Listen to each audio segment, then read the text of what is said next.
We're talking to Mr. Eric Evans, the founder of Genesis, and Mr. Michael Pendleton, who is the executive director of Genesis. And of course, Mr. Evans and Mr. Pendleton, before we had our first commercial break, we were talking about some aspects of the Genesis program, which was founded by Mr. Evans. Mr. Pendleton, let's have you to give us some information relative to the incarceration of young people, because I think that for the most part, as has been said, we follow the people up to the prison gate, and after they get into the prison gate, we forget about them, and et cetera. But let's look at our young people. I mean, what does it mean to them to be incarcerated now? Let's talk about it from that perspective. Well, you know, Dr. Haney, we briefly talked about the number, the 98% number.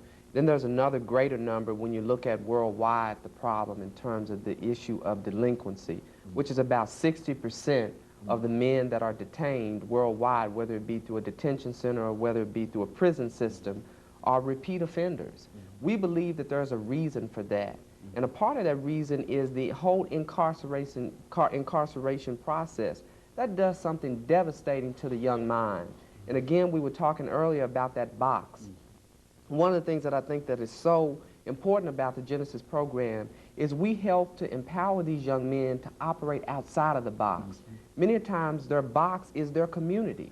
Many times their box is the mindset, their friends, and maybe even sometimes their family. So how can you excel if you're a young man and you've made a mistake, you're now in a system with an orange uniform on, and no one really says to you that you can be that architect, or you can be that computer technician, or you can be that music artist, or you can be that electrical engineer. What we do is empower the mind. We believe that's the first step. We believe that if we can get to the young man's mind, then that's key. So our program is geared towards knowledge, being able to feed knowledge to the young men. Many a times through our sessions, they understand where they are without us even having to tell them that. They come back to us and testify as to, hey, this is what I've always wanted to do, but no one has ever really said to me, hey, I can do it, and I've got a support base of somebody that can help me along the way. And this is, Mr. Evans, what you mean by a program, and you've organize such a program. Let's talk about how you bring young men into that program and some of the steps that are taken in terms of moving them from one level to the other, what you're doing now in a real sense. Well, right now we don't have any young men at our facility, but when the young men get out of the Juvenile Justice Center, they usually call us, because we like for them to make that first step. And even if they don't make that first step, we usually call them. And when they call us or we call them, first thing first, okay, what you want to do? We go out and we try to find them jobs, which is another reason why they go back to the Juvenile Justice Center, because they think they can't find no job. So we try to help them find a job, and we also get them prepared, get back off into schools. So if they've been kicked out of school, okay, since you can't go back to school, okay, we're going to get you off in this GED program. And once we get them off in the GED program, and once we get them a job and everything, and we start the process of teaching them how to change a mindset. Just because someone says something to you does not mean that they are disrespecting you. So we try to change their mindset like that, and we also teach them how to control their finances, not how to get in debt. And things like that. Teach them how to work on computers, how to type up things, type up resumes, Very how to prepare practical yourself. kinds of things that they can use in terms of their own responsibilities. I mean, and also we might add that in addition to the vocational things that we're doing, we believe that you must not empower that young person without empowering the environment in which that young person lives. Speak to that. So very much so, we believe in making certain that that parent or that mother, that grandmother, that aunt, or whomever is that guardian for that child, that they're empowered along the process. Because if you're empowering that young person to excel, you now are nurturing a visionary. So it's very difficult for a visionary to operate within a household that doesn't believe that child is, that they believe that that child can actually make that vision come to fruition. So we believe in being able to uplift not just the child but the family. So there is very much a communal effort in terms of us making certain that we uplift the whole family.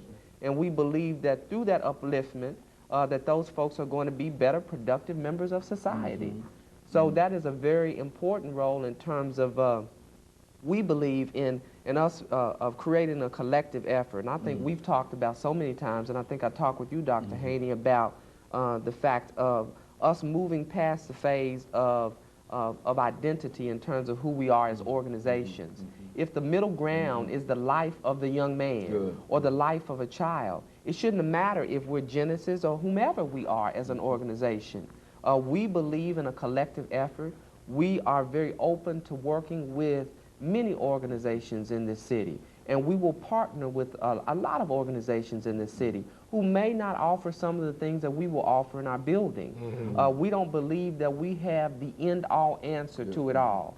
But what we do believe that we have is a radical choice, a radical view, an alternative choice that is working, and the success rate really kind of proves in the young men that we're dealing with. So we want the community to know that it is a collective effort. It takes all of us to make a difference. And of course, Mr. Evans, when you first approached the juvenile justice system in reference to such an idea, what was the reaction, and how did they eventually come around to allow you to operate in that environment? Well, at first they didn't believe that anything could really happen, because they was like, the question that they asked me was, you got a 17-year-old young man who reading on a 6th grade level and who is don't have a job, got a child, what you gonna do with him? So my response was, I'll be back. I'm gonna show you what I'm gonna do with him. And so got with Michael and got with Sean, and we together have put together a very, very strong plan how we gonna change that young man, and how we gonna, you know, with the help of God, just remold him and put him back off in society, and show them that, hey, just because they said that y'all couldn't do it, hey, here's living proof right here that y'all, hey, we can do this thing. And the juvenile justice system is willing to cooperate with you and allow you to deal with these young people. They actually are endorsing us, if you will. We have 2 support letters, one from the juvenile court system and one from help me out here, the court system, the Davidson County court system, and one from the juvenile court center. So we got they backing. You got their endorsement. Exactly. What you have. So now you're in the process of trying to bring other elements into your program. Yes. And of course, we've got about 6 or 7 seconds before we end this segment. When we come back, we'll talk about the kind of support that you need. And of course, we'll be back with you following this short commercial break.